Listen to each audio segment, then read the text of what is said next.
Hello, welcome back to Deconstructing with Dawn. I'm coming to you from a different kind of setup. Not even sure if I'm looking at the right place or not. My son and daughter bought me a light kit and that kind of thing. So I don't even know if I'm looking in the right direction or not because I can't see past like right here. Anyhow, so this is basically an AncestryDNA update. A couple months ago, I said that I had saw my brother at an event and told my aunt about that. And if you're not familiar with this, let's just stop right here. I think I have a folder that my son created on my YouTube channel that is regarding my entire ancestry saga.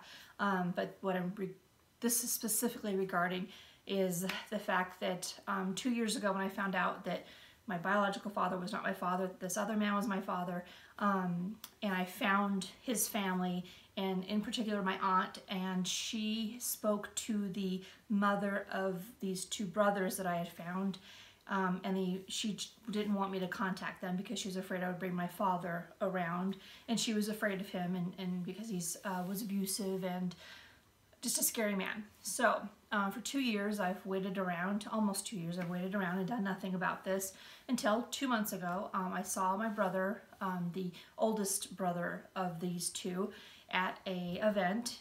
My cat Peter.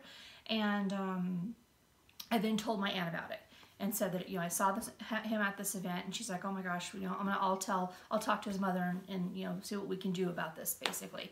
And a couple weeks went by, she didn't do anything. I think she was on vacation and then just didn't get around to contacting their mother. So I went to another event that my brother was at and got the nerve to go up to him and take a photograph. However, in between that, I sent him a message on Facebook saying that, just by chance we happened to see each other, you were at this event, and I told him just, shortened, condensed my entire story and why I haven't contacted him at the behest of his mother, and that I was obeying her wishes and that I would continue to obey her wishes. I just wanted to let him know that I have seen him.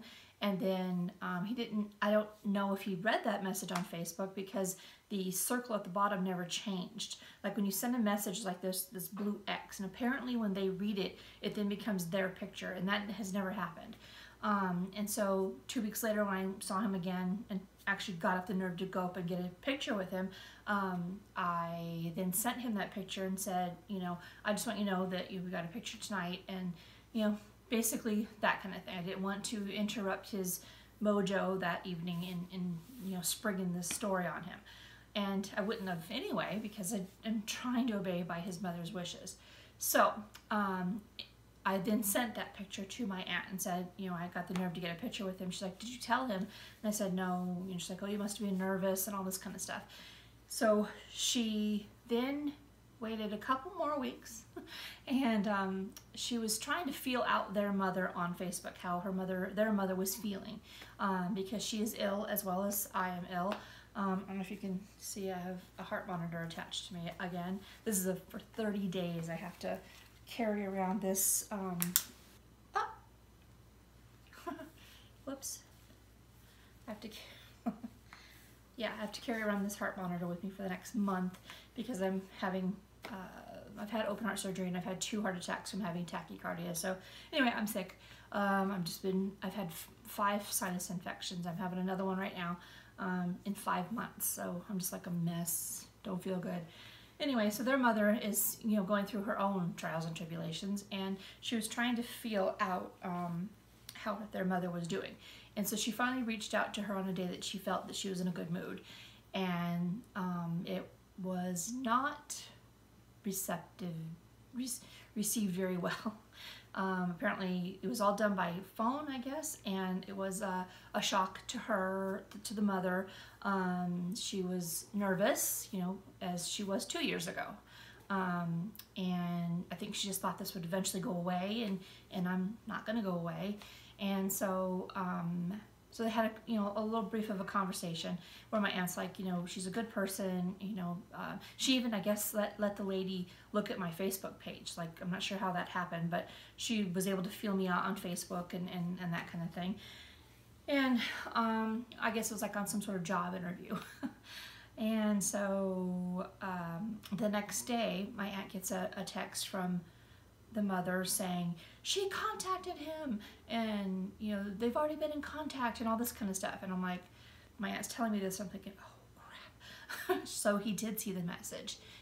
It, to this day, the blue X is still there, so beware, people. If you send messages, people can see them and not let you know they see them. So anyway, he did see the messages, and apparently he had seen them, and he just didn't tell her about them, probably because he was protecting his mother as well. He didn't respond to me, he hasn't friend requested me, he hasn't said a word to me, but he did see the messages. And when his mother then came to him to say, you know, I exist, he said, I know.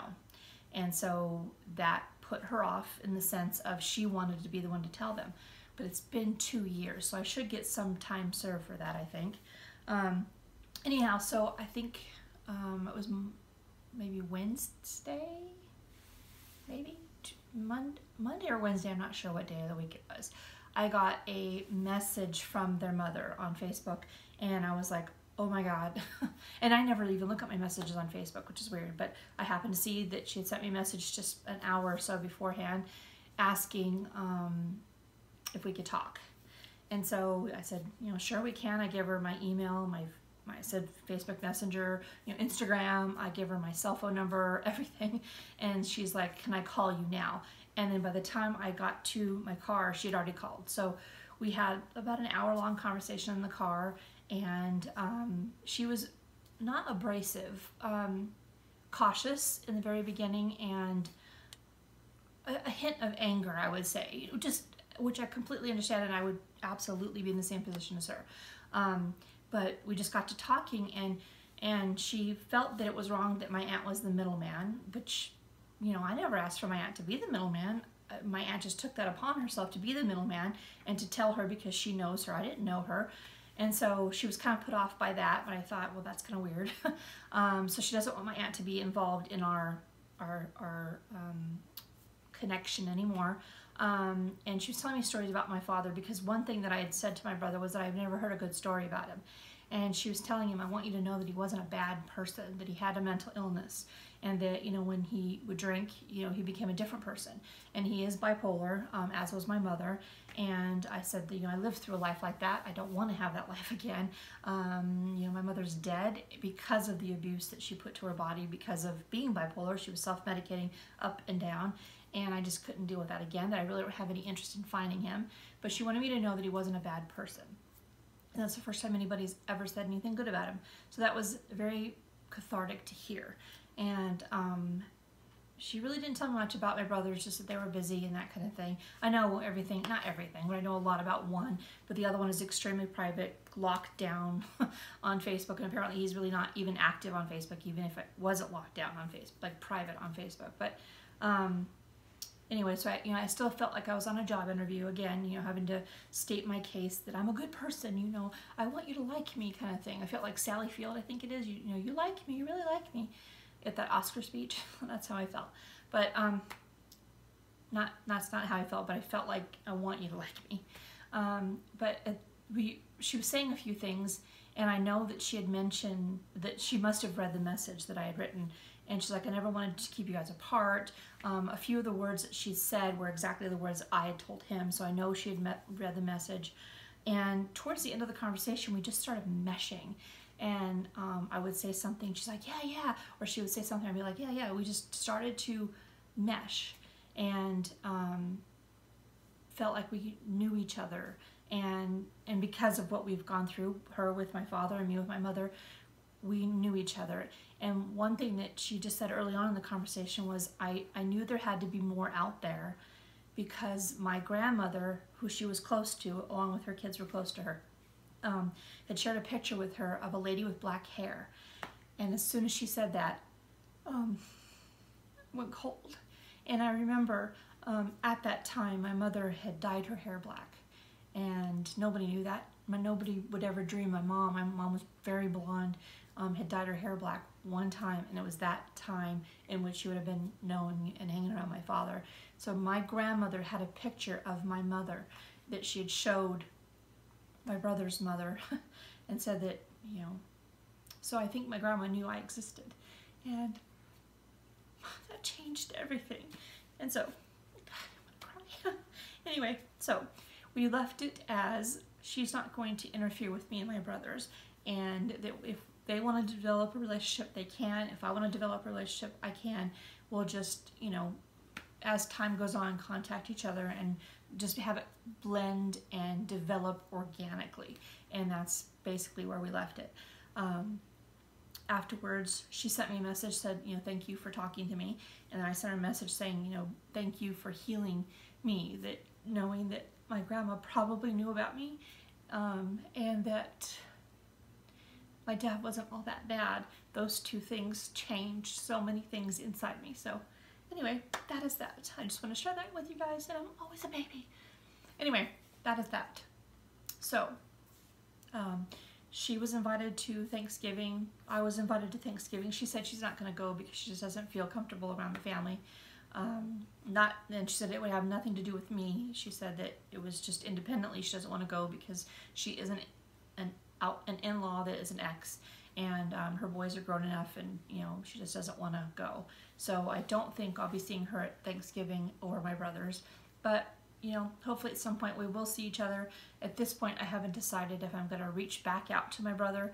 I think I'm going to let him marinate because, you know, I held this for 2 years. He just found this out.